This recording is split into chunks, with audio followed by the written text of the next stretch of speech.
कुछ भी यूं ही नहीं होता। हर चीज अपने पीछे एक कारण छोड़ जाती है, चाहे वो किसी का अचानक से किसी की जिंदगी में आना हो या किसी के मौत की वजह बनना हो। बात सीधी सी है, जिस बात को रहस्य रखा गया हो वो बात सामान्य तो हो ही नहीं सकती। ये अनहोनी तो 12 साल पहले ही लिखी जा चुकी थी, जब मृगांका ठाकुर के घर से अपने गेरुए रंग के कपड़ों में उसकी बीवी का अंतिम संस्कार कर अपने घर लौट रही थी। मायापुर गांव के लोग उसे दूरी बनाकर रखते थे, लेकिन उसे ताने मारने से बाज भी नहीं आते थे। रास्ते में उसे देखकर एक तरफ से आवाज आई, ये जब से आई है इस गांव में औरतें कुछ ज्यादा ही मरने लगी हैं। मृगांका बात को अनसुना कर वहां से चल दी।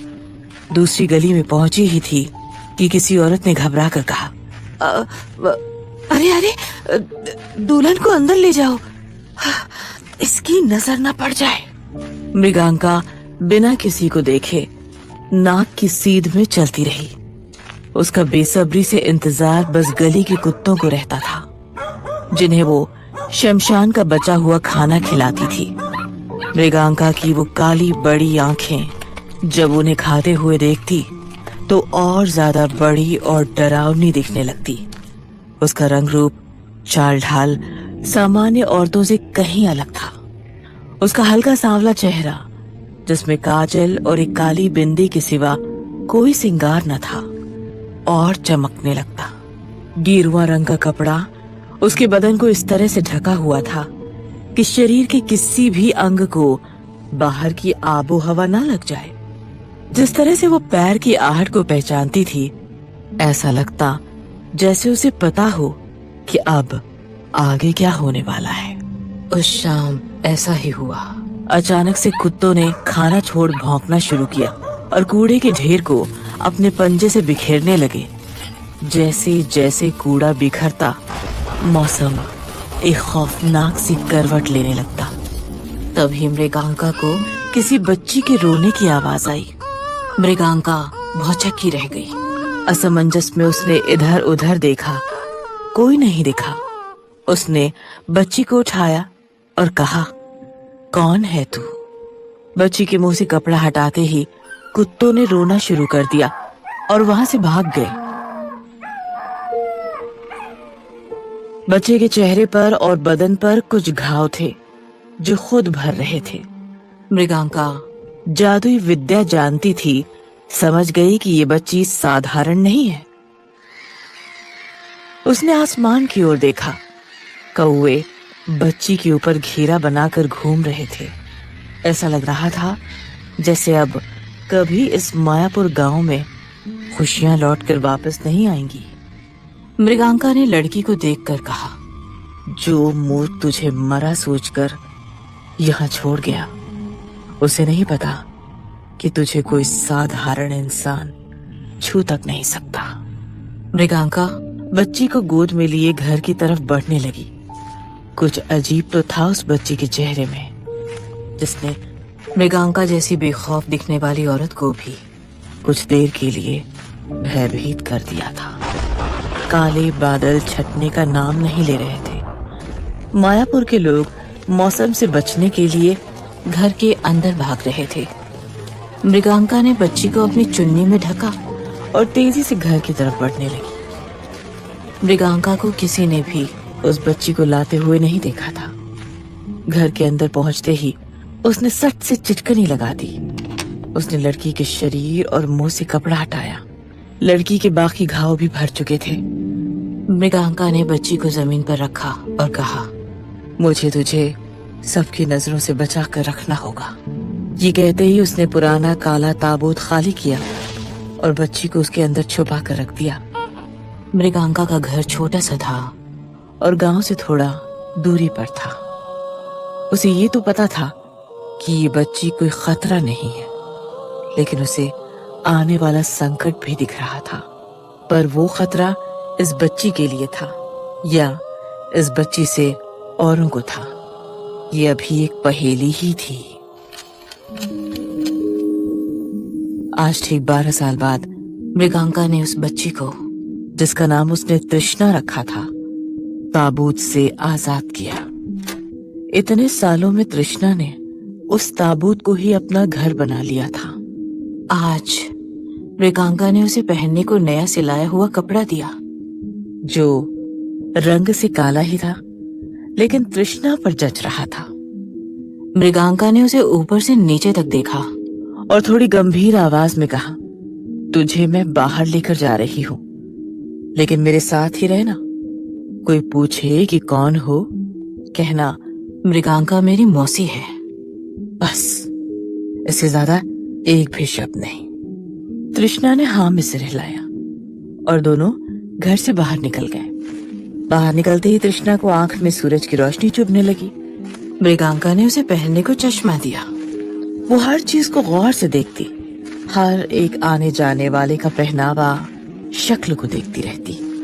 आज तक मृगांका के सिवा तृष्णा ने कोई इंसान को देखा भी कहाँ था। बस कभी अगर कोई घर में आया तो ताबूत के छोटे छोटे छेदों से किसी को आधा अधूरा देख लिया करती थी। रास्तों से गुजरते वक्त अगर चेहरे पर हवा का झोंका आता तो वो खिलखिलाने लगती। नसीब में वो जो भी लिखा कर लाई हो, लेकिन थी तो एक 12 साल की ही बच्ची। उसने मृगांका से बड़ी ही मासूमियत से पूछा, तुम मुझे पहले कभी बाहर लेकर क्यों नहीं आई? मृगांका ने कोई जवाब नहीं दिया। वो तृष्णा के साथ कठोर स्वभाव ही रखती थी। तृष्णा बात का जवाब ना मिलने पर थोड़ी मायूस तो हुई, लेकिन उसे अपनी मृगांका मौसी के स्वभाव का भी पता था। तृष्णा को रास्ते में फूलों की रेड़ी दिखी और उसने जैसे ही फूलों को छुआ वो बेजान हो गए, मुरझा गए, इससे पहले कि किसी और की नजर पड़ती।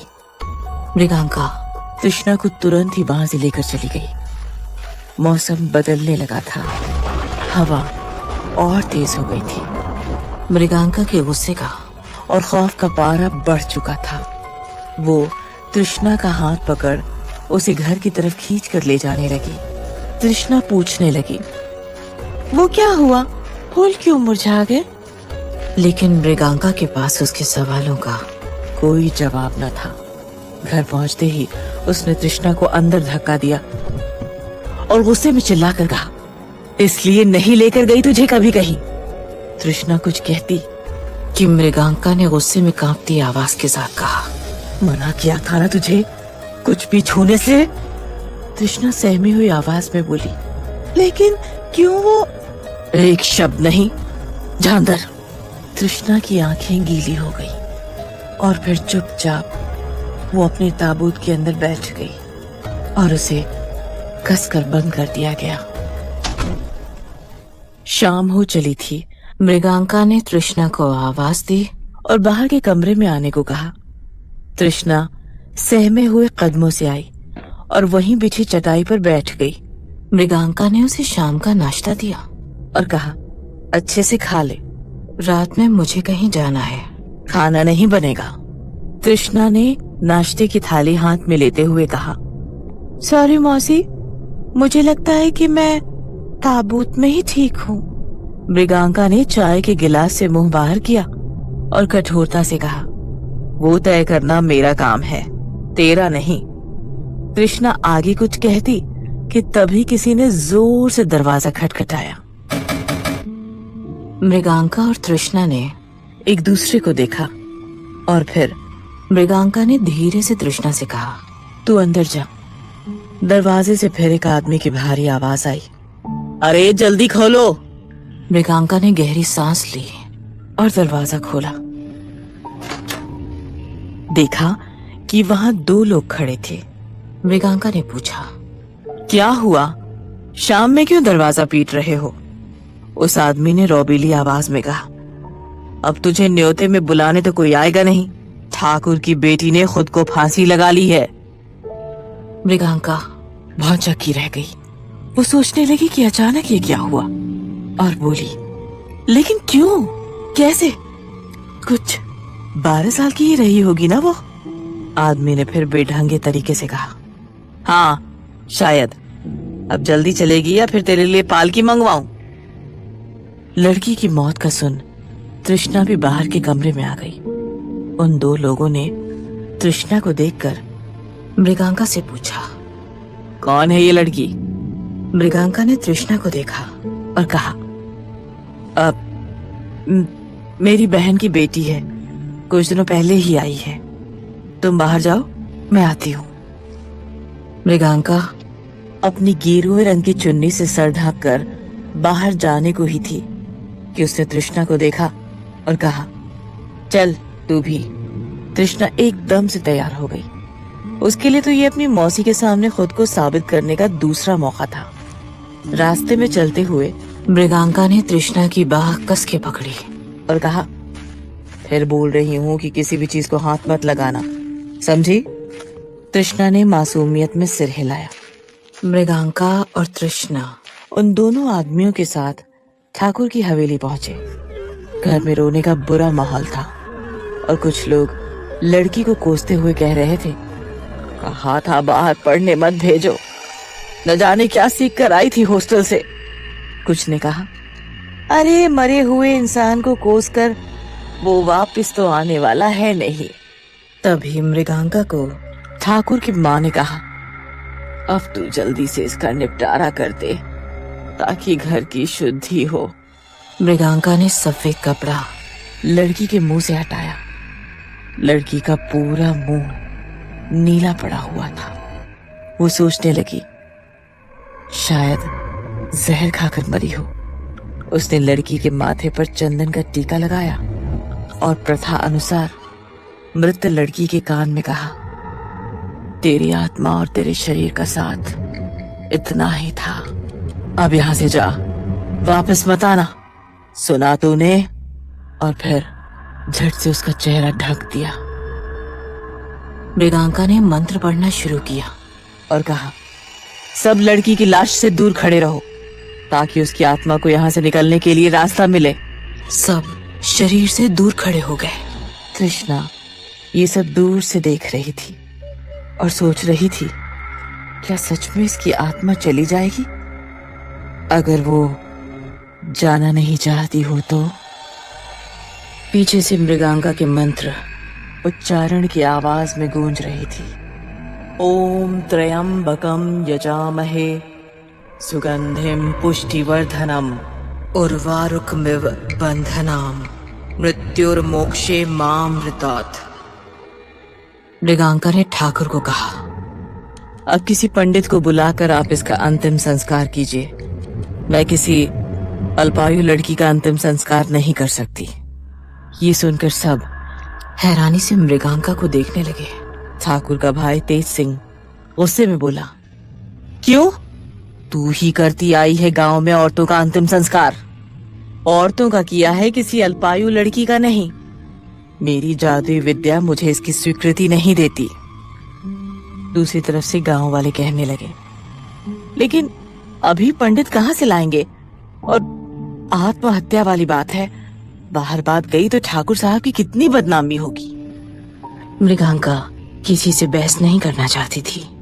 उसने समझाते हुए कहा, ये गलत होगा ठाकुर, बात मानो और पंडित को बुलाओ। ठाकुर अब अपनी कुर्सी छोड़कर मृगांका के पास आया और बोला, तुझे पैसा राशन सब डबल करके दूंगा मैं, बस इस लाश को रफा दफा कर। मृगांका को ठाकुर की बात इतनी अजीब लगी कि उसने कह दिया, बेटी है तुम्हारी ठाकुर, ये कैसे बात कर रहे हो? उसकी आत्मा की शांति चाहते हो तो जैसा कहती हूँ वैसे ही करो। मृगांका की बात सुनकर गांव की एक बूढ़ी बोली, पागल हो गई है क्या? ठाकुर साहब को मना कर रही है?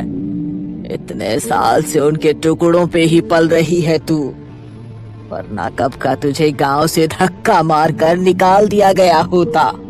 मृगांका ने अपने स्थान से उठते हुए बस इतना कहा, मेरी विद्या इस लड़की को मोक्ष नहीं दे पाएगी। चल तृष्णा। मृगांका ने कदम आगे बढ़ाए ही थे कि उसे पीछे से चिल्लाने की आवाज आई, मौसी, मौसी। मृगांका पीछे मुड़ी। तृष्णा को गांव वालों ने पकड़ कर रखा था। मृगांका ये सब देखकर हैरान थी। वो कुछ कहती कि छोटे ठाकुर ने उसे धमकाते हुए कहा, मेरी भतीजी का क्रियाक्रम नहीं हुआ तो आज इसका होगा। मृगांका का भय उसके गले तक आ पहुंचा था। उसने देखा कि मौसम फिर बदल रहा है। हवा तेज हो गई थी।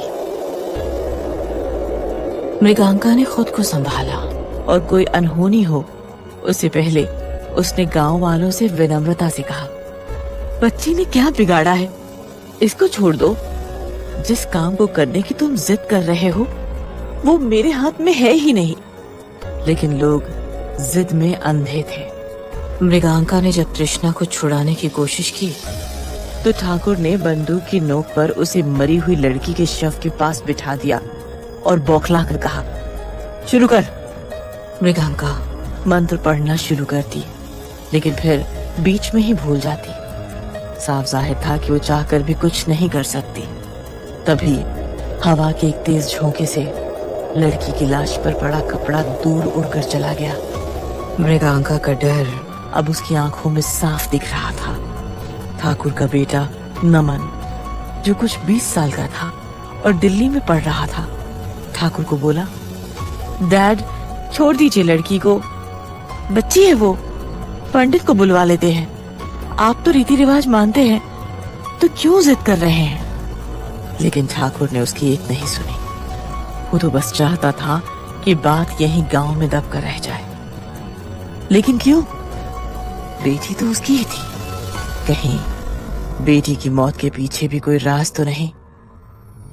इतिहास गवाह है कि विधि के विधान को जिसने भी बदलने की कोशिश की है, प्रलय को न्योता दिया है। शायद आज इस गांव में कोई प्रलय आने वाला था।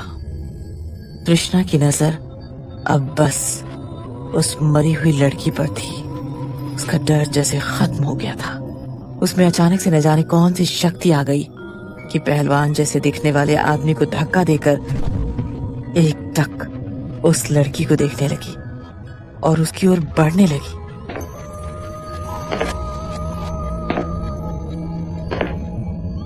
मृगांका ये दृश्य देखकर सहम गई। शायद उसे अंदेशा हो गया था कि अब क्या होने वाला है।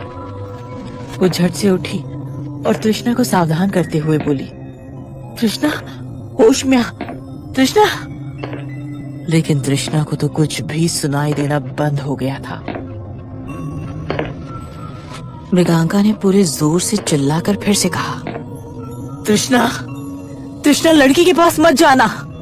तृष्णा एकदम से रुक गई और इधर उधर देखने लगी, जैसे उसे पता ही ना हो कि वो क्या करने जा रही थी। मृगांका ने गहरी सांस ली, लेकिन तभी ओस्ते में छोटे ठाकुर ने तृष्णा को इतना तेज तमाचा मारा कि वो धड़ाम से जा गिरी। अचानक से मौसम बिल्कुल शांत हो गया। तृष्णा जमीन से उठने की कोशिश कर रही थी। उसने अपने होंठ को छुआ और देखा कि खून बह रहा है। उसकी खून के टपकने की आवाज इतनी तेज आई कि और कुछ भी किसी को सुनाई नहीं दिया। मृगांका ये देख गुस्से में चिल्लाई, ये क्या किया ठाकुर? अब पूरा गांव ये दृश्य देख रहा था। तृष्णा उस मृत लड़की के शरीर के ऊपर गिरी थी। उसके होंठ से टपका हुआ खून मरी लड़की के होंठ में जा लगा था। तृष्णा उठी और उसने मृगांका की ओर देखा, जो उसे खौफ में बिना पलक झपकाए देख रही थी। तृष्णा की आंखें खून के रंग सी लाल हो गई थी। छोटे ठाकुर ने जब फिर से उसे मारने को हाथ उठाया तो तृष्णा ने उसका हाथ इतना कसकर पकड़ा कि वो उसके शरीर से ही अलग हो गया। ठाकुर दर्द से चिल्लाने लगा और देखते ही देखते हवेली के बाहर भगदड़ मच गई।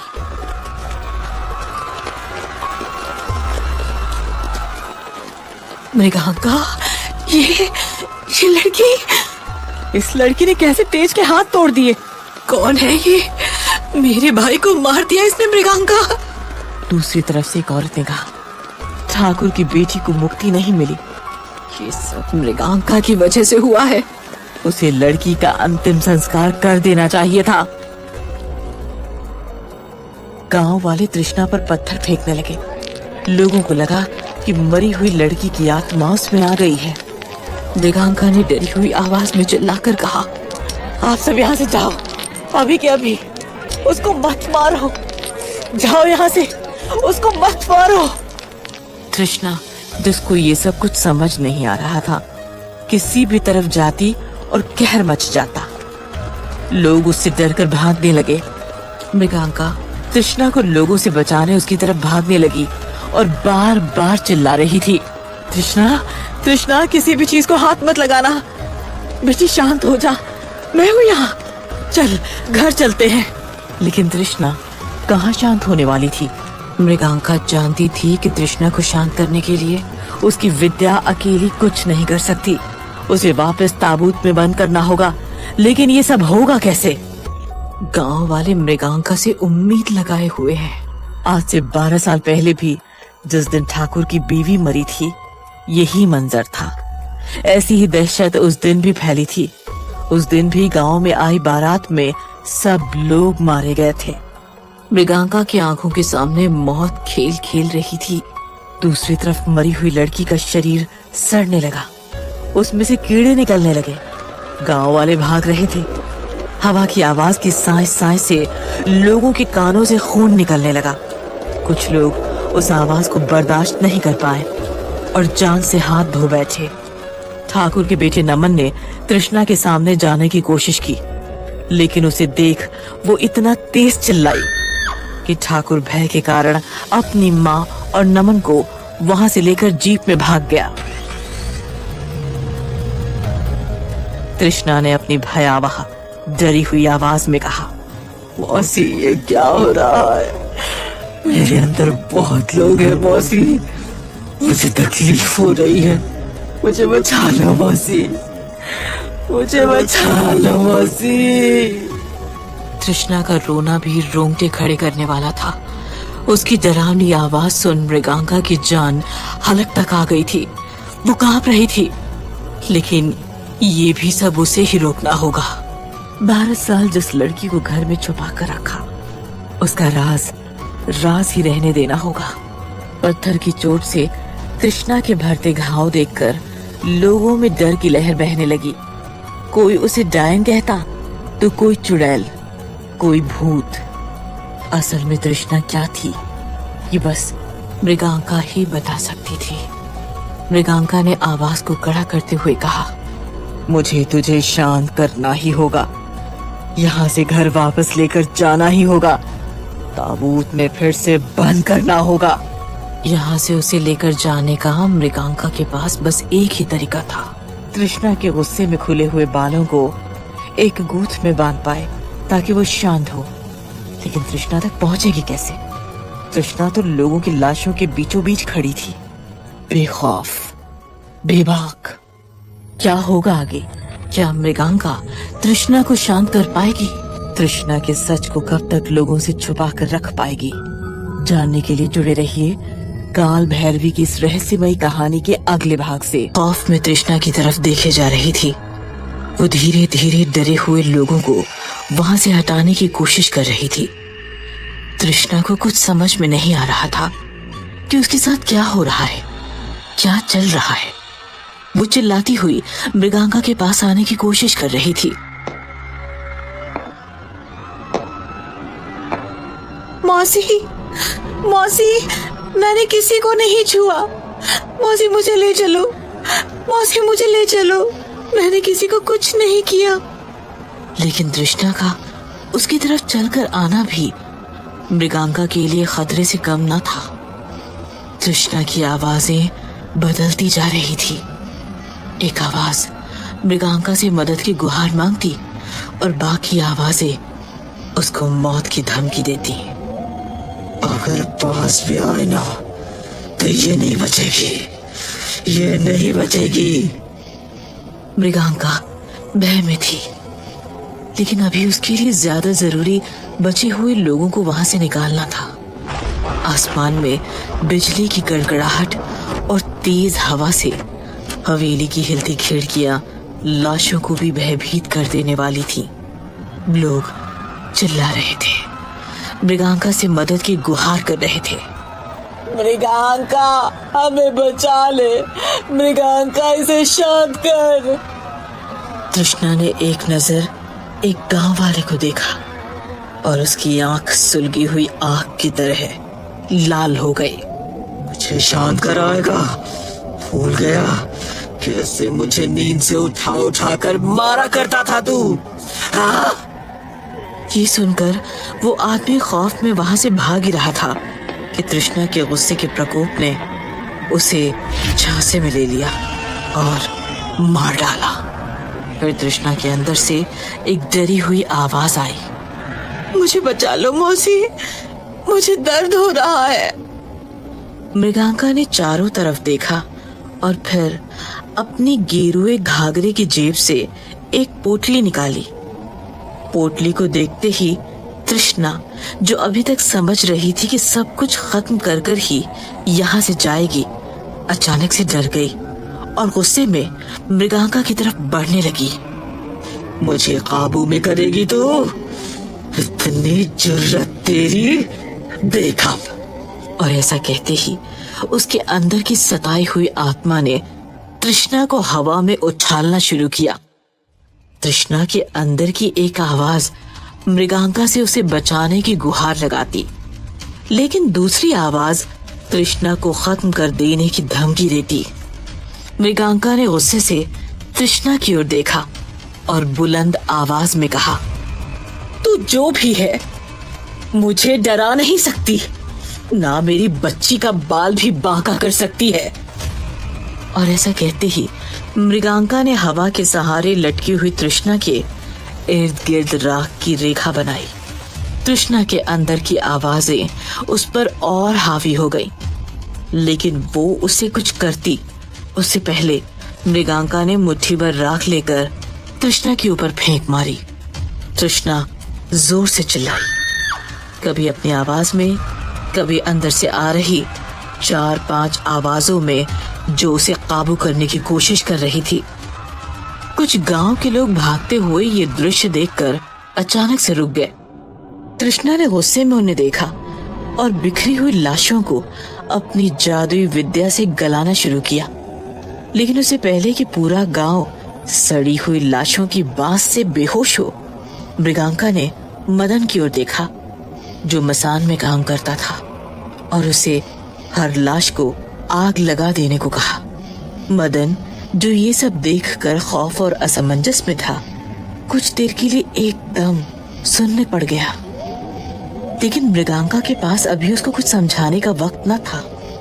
उसने चिल्लाकर कहा, आग लगा सारी लाशों को। वहीं दूसरी तरफ ठाकुर अपनी माँ और बेटे नमन के साथ जीप में वहां से दूर निकल चुका था, लेकिन नमन की नजर अब भी हवेली की तरफ ही थी।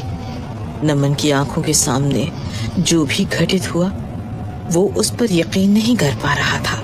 एक लड़का जिसने अपनी लगभग पूरी पढ़ाई बाहर की है, वो इस तरह की बातों में भला इतनी आसानी से कैसे यकीन कर लेता। उसको रह रह के अपनी बहन सपना का चेहरा याद आ रहा था। उसकी आंखें अब तक गीली थी, लेकिन सपना के साथ ऐसा क्या हुआ वो ही समझ पाता। उससे पहले अंतिम क्रिया वाले हादसे ने हिला कर रख दिया। अपनी बहन को कुछ 1.5 साल बाद मिला था वो, और ऐसे अचानक वो हमेशा के लिए उसको छोड़कर कैसे चली गई। एक 12 साल की लड़की की मौत में दूसरी 12 साल की लड़की ने जो भी प्रलय मचाई है, उसका जवाब कैसे और कहां से ढूंढे। नमन हमेशा घर से इतना दूर रहा कि इस वक्त कौन सही होगा, किससे बात करे, उसे कुछ समझ नहीं आ रहा। ये उलझती गुत्थी कैसे और कौन सुलझाएगा, ये तो वक्त ही बता सकता है। वो बार बार अपनी दादी को पूछ रहा था कि अम्मा, उस लड़की को क्या हुआ था, सपना की लाश कैसे, लेकिन वो आगे बोलता उससे पहले छोटे ठाकुर की मौत से बिलखी दादी ने उसे चुप कराकर भारी आवाज में कहा, चुप कर और पीछे देखना बंद कर। जाने कौन से शमशान की डायन को लाई थी साथ, मेरे छोटे बेटे को खा गई, गांव वालों को खा गई, पूरी हवेली को शमशान बना दिया।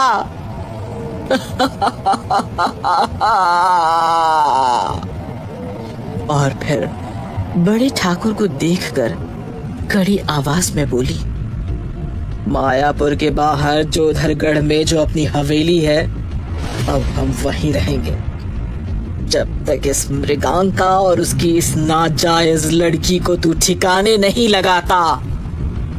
ये सुनकर नमन बहुत झक्का रह गया और हकलाती हुई आवाज में बोला, अब ठिकाने लगाने का क्या मतलब है अम्मा? सपना का अंतिम संस्कार भी नहीं हो पाया। अगर मेरी बात मानी होती तो ये सब ना होता। मृगांका को जबरदस्ती क्रियाकर्म करने को नहीं कहना चाहिए था।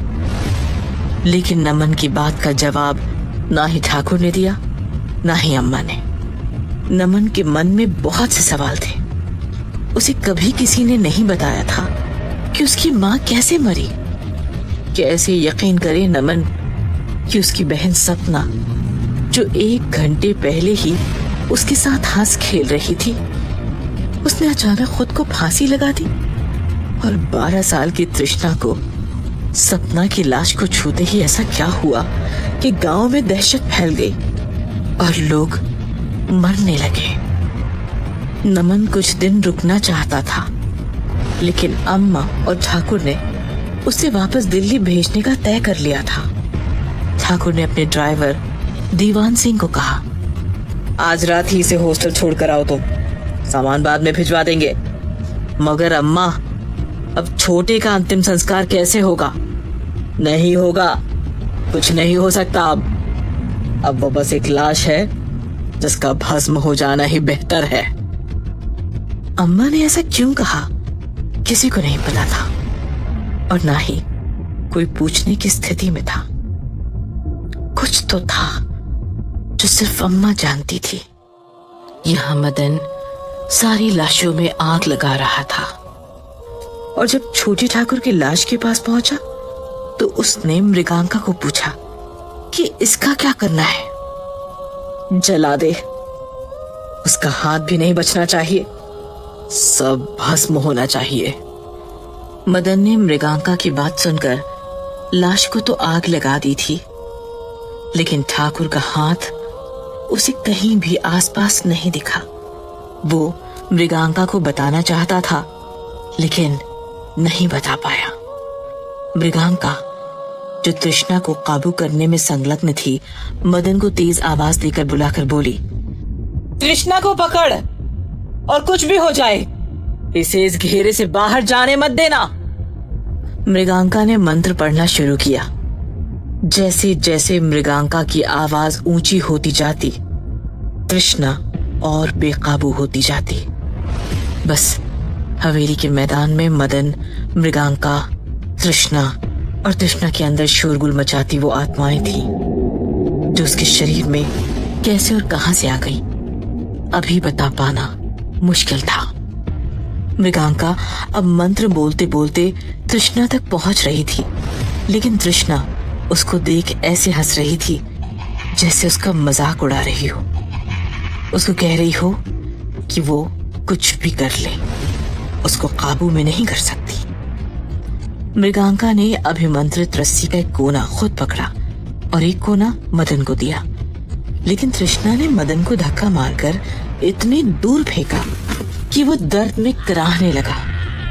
हवा का रुख मृगांका को तृष्णा के पास जाने से रोक रहा था।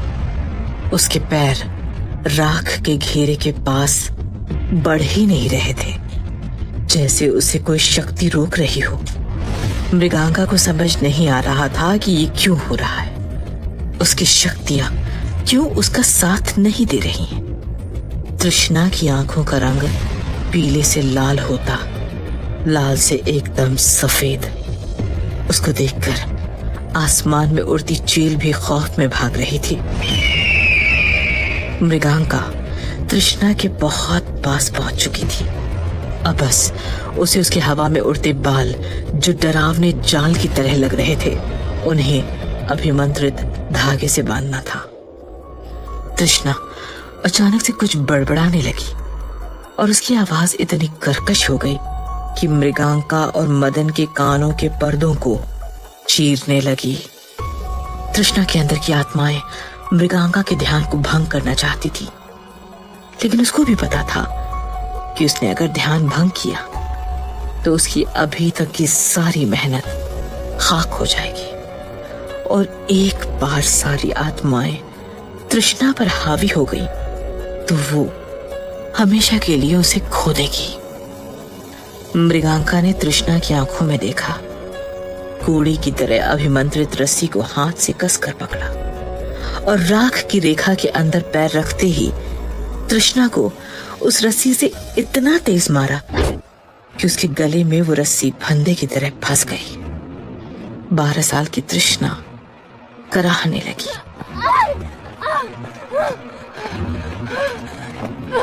मृगांका की आंखें भीग आई और उसने दर्द में कहा, मेरे पास और कोई चारा नहीं है, तेरा गला मुझे बांधना पड़ेगा ताकि वो आवाजें बाहर ना पाए। तृष्णा जोर लगाती रही लेकिन रस्सी को छू ना पाई। मृगांका ने तृष्णा के हवा में उड़ते बरगद की जड़ों की तरह दिखते बालों को कस के पकड़ा और फिर अपने हाथ से काले रंग के धागे को निकालकर उन पर बांधा। देखते ही देखते तृष्णा की आंखों का रंग सफेद से लाल और लाल से पीला हो गया और वो बेहोश होकर गिर गई।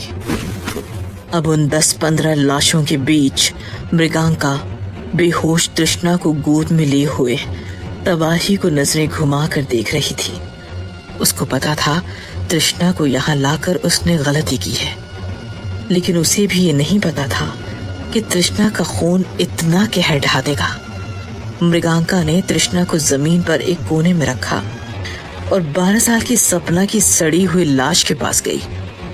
उसे थोड़ी देर देखती रही और बोली, मुझे माफ करना, तुझे मुक्ति नहीं दिला पाई। और फिर उस पर मृगांका ने सफेद कपड़ा डाला और आग लगा दी। एक मौत के बदले इतनी मौतें हो जाएंगी, ये शायद मायापुर गांव के इतिहास में क्या किसी भी गांव प्रांत के इतिहास में कभी ना हुआ होगा। मृगांका ने जाकर मदन को सहारा देकर उठाया और कहा, तेरे हाथ में अभिमंत्रित धागा था, इसीलिए तुझे छूकर भी वो नुकसान नहीं पहुंचा पाई। मदन ने मृगांका से पूछा, लेकिन मुझे समझ नहीं आया कि ये क्या हुआ। आधा गांव मौत के घाट उतर गया, ठाकुर हवेली छोड़कर चला गया। मृगांका, मुझे सब कुछ बता।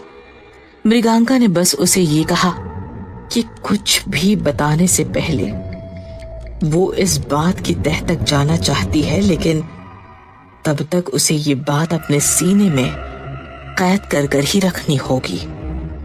मृगांका अब तृष्णा के पास बढ़ने लगी। उसने तृष्णा को ममता भरी नजरों से देखा और फिर उसके सर पे हाथ रखकर कहा, तू वो नहीं जो मैंने सोचा था, लेकिन मैंने तुझे पाला है और तेरी रक्षा भी मैं ही करूंगी। मेरी गलती थी, मुझे तुझे सब बताना चाहिए था। मृगांका ने पहली बार शायद नरम होकर तृष्णा को देखा था। पहली बार उसे एहसास हुआ कि उसे तृष्णा को प्यार से संभालना होगा। अपनी चुन्नी को उसने तृष्णा पर लपेटा, नन्ही 12 साल की बच्ची को गोद में लिया और अपने घर की तरफ बढ़ने लगी। उसके पीछे जलती हुई लाशें धुआं होती रहीं। चील कौओं की आवाज के सिवा अब वहां कोई आवाज न थी। मदन भी मृगांका के साथ वहां से निकल गया। ठाकुर की सफेद हवेली धुएं में मटमैली हो गई थी। मृगांका चली जा रही थी, चेहरे पे कई सवाल लिए। उसको किसी और के पास मदद मांगने और तृष्णा का सच पता करने जाना होगा। वो मृगांका से अलग क्यों है? उसका स्पर्श शापित क्यों है? तृष्णा के घाव खुद भर जाते हैं। तृष्णा के अंदर जो आवाजें थी वो किसकी थी? इन सवालों का जवाब उसे एक ही इंसान दे सकता है, बूढ़ा बंगारू, जिसने मृगांका को विद्या सिखाई, जिसने मृगांका को गिद्ध का निवाला बनने से बचाया, जिसने मृगांका को जंगल से ला अपने घर में जगह दी और उसे बताया कि वो उसे सफदुरा नामक गांव में अमावस की रात को पड़ी मिली, और जिस लड़की को अमावस की रात किसी ने जंगल में छोड़ दिया हो वो जरूर किसी औरत की मौत का कारण बनी होगी। मृगांका के पैदा होते ही उसकी माँ, दादी, बहन मर गए थे और उसका पश्चाताप यही था कि वो औरतों का अंतिम संस्कार करे ताकि अगले जन्म में उस पर किसी की मौत का कर्ज न चढ़े। मृगांका को भी बूढ़े बंगारू ने 12 साल तक एक पेड़ के तने में बनी गुफा में रखा था। बाहर निकलने के बाद उसने मृगांका को आत्माओं को वश में करने की विधि सिखाई। बस एक बार ही उस पर एक आत्मा हावी हुई थी।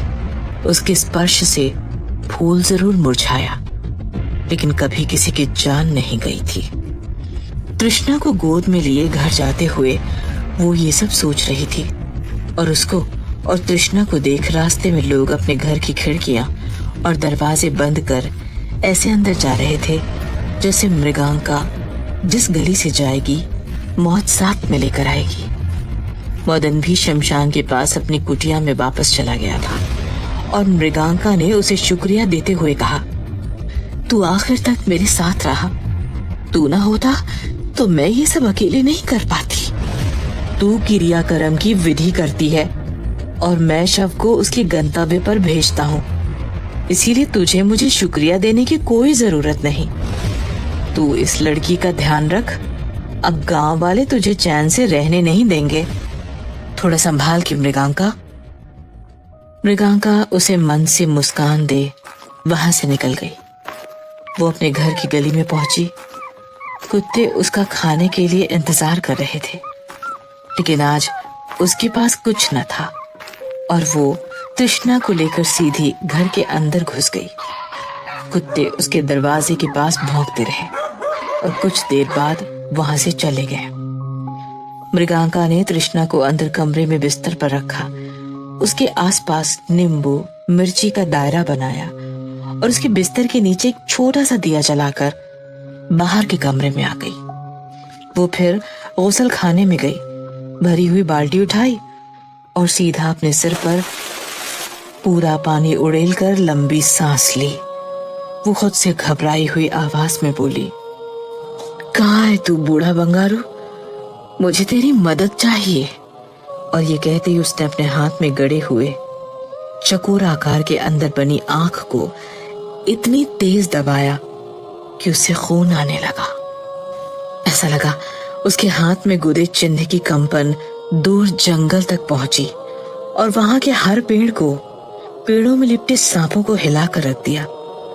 चिन्ह की कंपन जाकर जमीन के एक टुकड़े से टकराई और वहां पर विस्फोट हो गया। ऐसा लगा कि ये सब कोई देख रहा है। अचानक से वहां किसी के पैरों की आहट सुनाई दी। राख में लिपटे नंगे पैर। जैसे जैसे पैर आगे बढ़ते, हाथ में पकड़ा हुआ भाला जमीन में छेद बनाते जाता। ऐसा लग रहा था कि काल खुद जमीन पर आ पहुंचा है। वो पैर जमीन में पड़े गद्दे के समान रुके। उसका प्रतिबिंब आसमान की ओर देख रहा था। वो होने वाले प्रलय को महसूस कर सकता था। ये बूढ़ा बंगारू ही था। उसकी काली सफेद दाढ़ी, गहरी आंखें, हाथ में बंधे अनेक किस्म के तिलिस्म और शरीर में वस्त्र के नाम पर उसने बस काले रंग का कपड़ा लपेटा हुआ था। देखकर तो ये समझ आता था कि ये कोई महाज्ञानी, महाअघोरी पुरुष ही है। लेकिन क्या ये मायापुर गांव को तृष्णा के प्रलय से आजाद कर पाएगा? वहीं दूसरी तरफ ठाकुर की अम्मा कमरे में बैठ कुछ सोच रही थी और उसके जहन से निकली कुछ आवाजें उसे परेशान कर रही थी, जो चीख चीख कर कह रही थी, आज तेरी वजह से तेरा बेटा मरा है। वो लड़की नहीं, तू है उसकी जिम्मेदार। खौफ में अम्मा की आंखों से पानी निकलने लगा। उसने मन को शांत करने के लिए गले में बंधे ताबीज को छूना चाहा, लेकिन ताबीज तो गले में था ही नहीं। अम्मा का डर साफ दिखाई दे रहा था। उसने ठाकुर का नाम चिल्लाना शुरू किया, मुन्ना, मुन्ना कहाँ है तू? लेकिन ऐसा लगा जैसे कि वो हवेली में एकदम अकेली है। अचानक से दीवार में लगी ठाकुर की बीवी नमन की माँ और उसकी बहू की तस्वीर जमीन पर गिरी।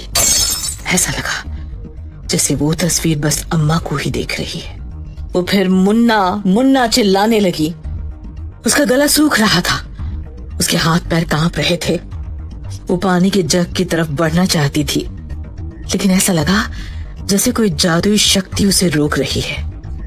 वो जमीन पर गिर गई और अब उसके गले से आवाज भी नहीं निकल रही थी। उसका दम घुटने लगा था। वो पर्दे के छोर को पकड़े हुए थी, लेकिन कोई शक्ति उसे अपने पास खींच रही थी। ठाकुर नमन के साथ बाहर था, इस बात से बेखबर कि अंदर क्या चल रहा है। वो नमन को कह रहा था कि अब तुम्हें जब तक आने को ना बोला जाए यहां वापस नहीं आना। नमन कुछ कहता कि उसकी नजर ऊपर हिलते पर्दे पर पड़ी और उसने कहा, अम्मा के कमरे में। और नमन और ठाकुर दोनों ऊपर देखते हुए अम्मा के कमरे की तरफ भागे। अम्मा को देखकर वो सुन्न रह गए। वो बेसुध जमीन पर पड़ी थी। नमन ने अम्मा पर पानी के छींटे मारे और उन्हें बिस्तर पर लिटाया। ठाकुर सोचने लगा, ऐसा क्या हुआ होगा अम्मा को कि वो अचानक से ऐसे जमीन पर गिरकर बेहोश हो गई। कि तभी उसकी नजर जमीन पर पड़े टूटे हुए फोटो फ्रेम पे पड़ी। वो कुछ देर अपनी बीवी की तस्वीर देखता रहा और फिर उसे टेबल की दराज में डाल दिया। नमन ने बाप को फोटो अंदर रखते हुए देखा, लेकिन कुछ पूछा नहीं, बस इतना कहा, अम्मा के ठीक होने तक मैं यहीं रुकता हूँ डैड, मेरी जरूरत पड़ सकती है यहाँ। ठाकुर को भी कोई सहारा चाहिए था, इसीलिए उसने कुछ नहीं कहा। नमन ने दीवान सिंह को गाड़ी से उसका लैपटॉप ऊपर लाने को कहा। नमन दिमाग से तेज था। वो भी चाहता था यहाँ रहना ताकि जान पाए कि आखिर हो क्या रहा है। दीवान सिंह नीचे गया और जीप से लैपटॉप निकालकर ऊपर जाने लगा। तभी जीप की पीछे की लाइट खुद जली। हवेली का गेट खुलने लगा। ऐसा लगा कोई खौफनाक रूह को चीरती हुई हवा जीप की तरफ बढ़ रही है और वो फिर जीप के पीछे जाकर ठहर गई। छोटे ठाकुर तेज सिंह का धड़ से अलग हुआ हाथ जीप में था, जो खुद हिल रहा था। ऐसा लग रहा था कि हाथ में जान अभी भी बाकी है। उधर मदन बिस्तर में लेटे लेटे सोच रहा था कि उसे मृगांका को छोटे ठाकुर का हाथ वहां पर न होने वाली बात बता देनी चाहिए। और फिर खुद से बोला, कल सुबह जाकर मैं मृगांका को बता दूंगा कि हाथ वहां नहीं था, शायद किसी और लाश के साथ जल गया होगा। इधर मृगांका ये सोच रही थी कि बूढ़े बंगारू तक उसका संदेश तो पहुंच गया होगा और अभी के लिए सारी लाशें जलाकर उसने खतरे को रोक लिया है। वो इस बात से बेखबर थी कि ठाकुर के साथ मौत भी उसके पीछे गई है। अब बस देखना ये था कि क्या मदन कुछ अनहोनी होने से पहले मृगांका को सच बता पाएगा। क्या बंगारू सही वक्त पर मृगांका के पास पहुंच पाएगा। जानने के लिए जुड़े रहिए काल भैरवी की इस रहस्यमय कहानी के अगले भाग से।